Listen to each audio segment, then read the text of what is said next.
Welcome to The Explainer. Today, we're jumping into the Gupta Empire, a time so packed with creativity and new ideas that people call it India's Golden Age. And it all kicks off with this really strange 1600-year-old mystery. All right, so check this out. In Delhi, there's this huge iron pillar, and it's been sitting there out in the open for more than 1,600 years. And here's the crazy part, it's barely rusted. I mean, how is that even possible? My garden tools rust if I just look at them wrong. So there's an inscription right there on the pillar, and it gives a shout out to a king named Chandragupta II. This thing is basically a giant metal billboard advertising just how advanced they were back then. And if we want to figure out how they did it, we've got to look at the empire he was a part of. And that brings us to the Gupta era. We're talking about a period from the 3rd to the 6th century CE. This pillar, it's a direct result of that time. It's called the classical age of India for a reason. I mean, the progress they made in art, literature, science, you name it, it was just explosive. So this empire wasn't built overnight. It was the work of a few really powerful rulers, one after the other. First up, you've got Chandragupta I. He's the guy who started the whole thing. Then his son, Samudragupta, comes along. He was this incredible warrior king who just massively grew the empire. And then came his son, Chandragupta II. Yep, the same guy from the Iron Pillar. And under him, art and science just hit their absolute peak. And the cool thing is, we know all this stuff because they left behind really detailed records. Take this for example. A court poet, Hari Sena, basically wrote this glowing review of Samudragupta on a pillar. He describes him as this total powerhouse warrior, trying to unify all of India.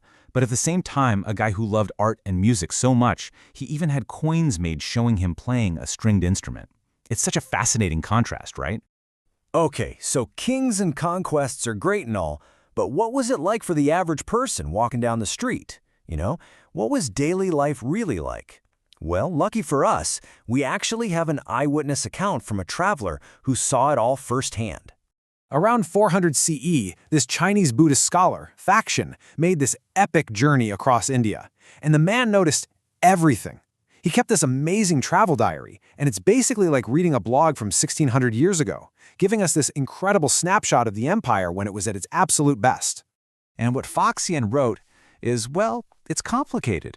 On the one hand, he paints this picture of a really happy, prosperous society. He says taxes were low, and the rich were always setting up charities. But then, there's the other side. He also wrote about the incredibly harsh treatment of a group of people, the Chandalas, who were forced to live as outcasts. It shows you that this golden age had a really dark side. It was golden for some, for sure, but definitely not for everyone.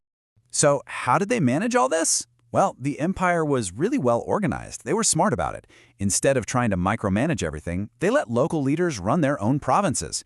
They kept careful records of who owned what land on these cool inscribed copper plates. And all that stability, it lit a fire under their economy. Trade was just booming. We're talking about textiles and spices going all the way to the Mediterranean and China. All that peace and prosperity created the perfect soil for genius to grow. It wasn't just about making money. It created this space where some of the most brilliant minds in history could really thrive. Let me introduce you to a few of the superstars of the era. First, in science, you've got Aryabhata, an absolute genius in astronomy and math. Then there's Varahamihira, who was basically a walking encyclopedia. His books covered everything from farming to astrology. And for the arts, the big name is Kalidasa. He was a poet and playwright, and his work is still considered the absolute peak of Sanskrit literature. Just to give you an idea of how brilliant Aryabhata was, get this number. That's his calculation for how many days are in a year. He figured that out in the 5th century. No telescopes, no computers. But wait, it gets even more amazing. He was the one who proposed that the Earth spins on its axis, and he correctly explained that eclipses are just shadows from the Earth and Moon. In an age full of superstition, that was a mind-blowing scientific leap. Just wow. And this explosion of knowledge wasn't just about a few brilliant individuals. The entire field of traditional Indian medicine, Ayurveda, was formally organized during this time. They took centuries of wisdom about health, medicine, and herbs and compiled it all into the core texts that people still study and practice all over the world today. So you've got this incredible empire. It's wealthy, it's stable, it's full of geniuses. It sounds perfect, right? So what went wrong? Why don't golden ages last forever? Well, by the 6th century, it was kind of a perfect storm. It's a story you see a lot in history. First, the leaders who came after the great ones, they just weren't as strong or as smart. That weakness led to fighting on the inside, which really tore the empire apart from within. And then came the final punch, invasions from the outside. A group called the Huna people kept attacking, and that just bled the empire dry. But here's the thing. The empire as a political power might have fallen apart, but its ideas, they didn't go anywhere. The cultural and intellectual legacy of the Guptas was so incredibly strong that it continued to shape India for hundreds of years. I mean, think about what they left behind. Their breakthroughs in math and astronomy, that was the foundation for so much that came later. The literature of Kalidasa, that became the gold standard that every writer looked up to. And the art, the art. These incredible sculptures and the breathtaking paintings in the Ajanta caves, they're still just stunning to look at today. And this influence wasn't just contained in one spot. It spread out like ripples in a pond.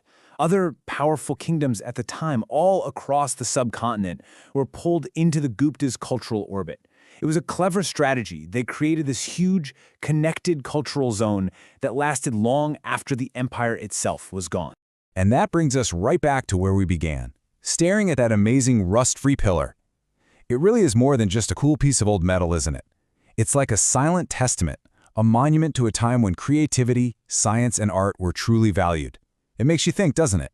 What can a golden age from the past teach us about the value we place on those things today?